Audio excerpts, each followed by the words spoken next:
que vamos ya avanzando en el año, ya nos falta tanto para empezar el ayuno de Felipe, vamos acercándonos cada vez más a la Navidad.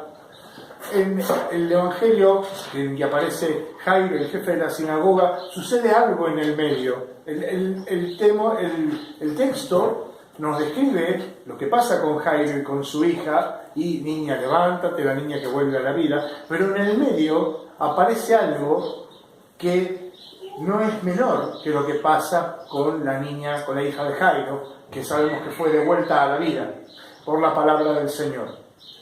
Hay una mujer que ha sufrido casi toda su vida, de un modo, de esos sufrimientos que no son tan fáciles de comprender por los demás. Hay cosas en las cuales, si nos preguntan que nos pasó tal cosa mala, los demás dirán, uy, pobre, qué compasión me da, me pongo en su lugar. En cambio, en el caso de una hemorroísa, una mujer con pérdidas de sangre, y más en aquel entonces, no necesariamente significaba una muestra de piedad. Primero, porque ella era de fuera del pueblo de Israel. Segundo, que eso la hacía una persona impura, que no podía tocar, nadie podía tocar nada que ella hubiera tocado. Había que vivir, era una especie de leprosa sin lepra.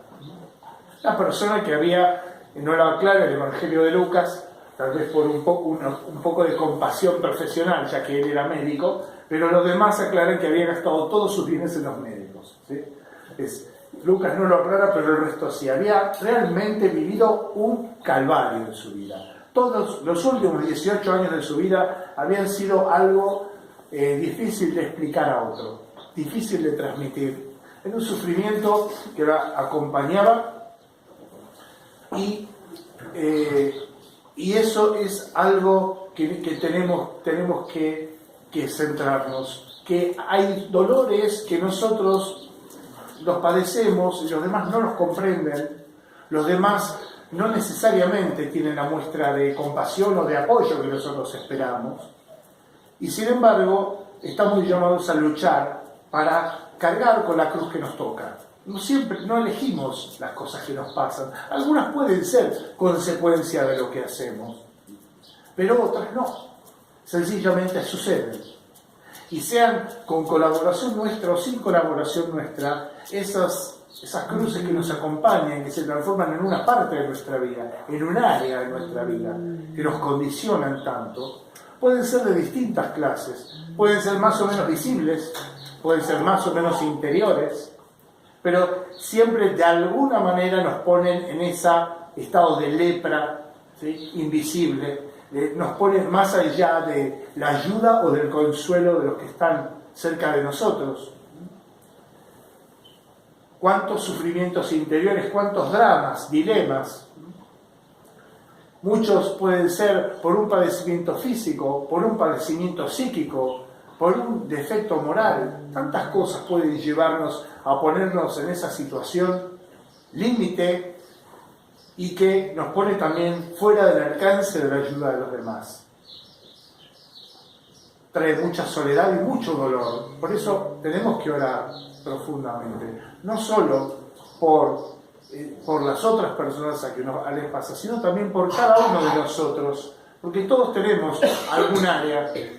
Si vamos a buscar un área leprosa, un área que no nos entrega la compasión del otro, sino que nos entrega el rechazo del otro, al miedo, a la distancia.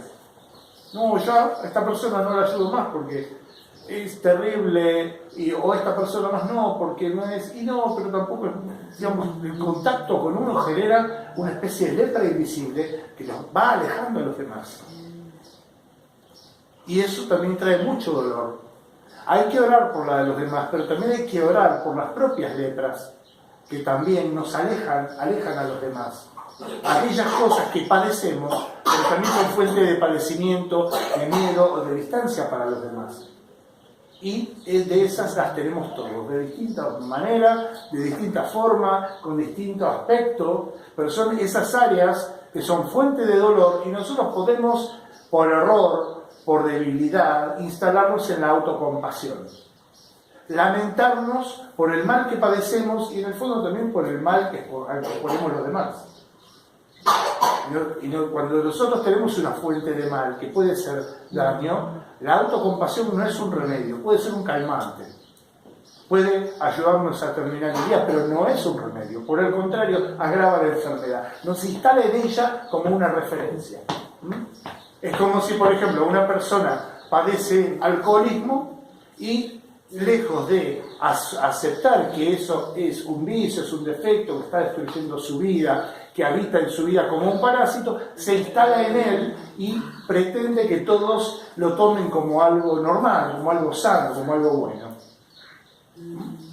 A Dios gracias no abundan los casos, pero sí abundan un montón de otras letras espirituales que padecemos y que podemos también interpretar mal, posicionarnos mal frente a nuestro padecimiento. Ese padecimiento no nos define como personas, es algo que nos pasa, pero no somos eso. ¿Sí? Así como un alcohólico no es alcohol, sino que es alguien que padece un problema. En la medida que puede enfrentarlo con valentía, entonces también puede recibir la ayuda de los demás. En este caso, esta persona del Evangelio recorrió un largo camino, un camino peligroso, corrió muchos riesgos. Si le había quedado algún bien, se lo terminó de gastar para llegar a verlo a Jesús. Y encima había tanta gente que entró a los empujones. Y a tal punto que ni siquiera tuvo un minuto con el maestro. Sencillamente el Señor sintió que una gracia había brotado, de una fuerza salió de mí. ¿Quién me tocó? Dices, ¿quién te tocó? Que estás apretujado por la gente. Así que estemos físicamente más cerca de Jesús, como los apóstoles, no significa que estemos más cerca de su corazón, ni que nos demos cuenta de quién es Jesús, ni que nos lo tomemos en serio. Y ahí está el punto. Podemos estar al lado de él, ser secretarios parroquiales de Jesús. Podemos administrar su agenda y no conocerlo. Y juzgarlo, y querer manejarlo, y querer organizarlo, y querer dosificarlo. Cuando a Jesús o nos entregamos o no nos entregamos. El Señor se impone, nos manda, nos alimenta, nos da fuerza, nos sostiene a nosotros y a los que todavía no conocemos, a los que podemos aceptar que tenemos una lepra espiritual y a los que se resisten a eso. Es el Señor sobre todo, por encima. Por eso, queridos hermanos, hemos de concentrarnos espiritualmente en pedir a Dios esa gracia. Señor, hazme ver mis lepras. Todos tenemos nuestras hemorragias. Todos tenemos aquello que inclusive no siempre es captado por los demás, pero que nos damos cuenta que nos hace sangrar. Y aprender a respetar la de los demás. Eso nos va a ayudar enormemente a tener una experiencia de Cristo mucho más profunda y mucho más personal. Cuando hacemos experiencia de esa misericordia, de la fuerza, de la sanación y del juicio que trae el Señor, a Dios gracias porque nos muestra, nos ayuda a distinguir el bien del mal. Eso es bueno para el que quiere convertirse. El juicio es bueno porque viene y nos muestra, dice, a ver, estás llorando como un culpable y vos también hiciste esto y esto y esto y esto. Entonces, ¿cómo te voy a curar si tu llaga la estás convirtiendo en un instrumento de sufrimiento para los demás? Entonces, no, hemos de poner la llaga, las manos, el corazón y los pies, la mente, todo en el Señor, para que todo sea sanado, redimido y elevado a un nuevo orden que es el orden de la gracia, de la victoria sobre la muerte y el pecado que trae el Señor con su resurrección. Y del cual participamos cada vez que hacemos un acto de fe, una oración, que recibimos el cuerpo del Señor, que somos purificados por la confesión. Nuestro ser se entrega profundamente a esa irradiación, que ya no es un rayo común y corriente, que puede curar una cosa y romper otra, sino que es una irradiación desde lo profundo que hace que lo que no es, sea, que lo que fue vuelva a ser, que lo que estaba muerto vuelva a la vida. Ya sea visiblemente una niña inocente que todos se alegran de ver, o invisiblemente en una persona que todos consideran una excluida. El Señor recibe a uno y recibe a otros. Que la Santísima Madre de Dios ilumine, nos ayude a que nuestro intelecto espiritual sea iluminado y podamos ver con una inteligencia redimida nuestro ser para ser redimidos. Amén.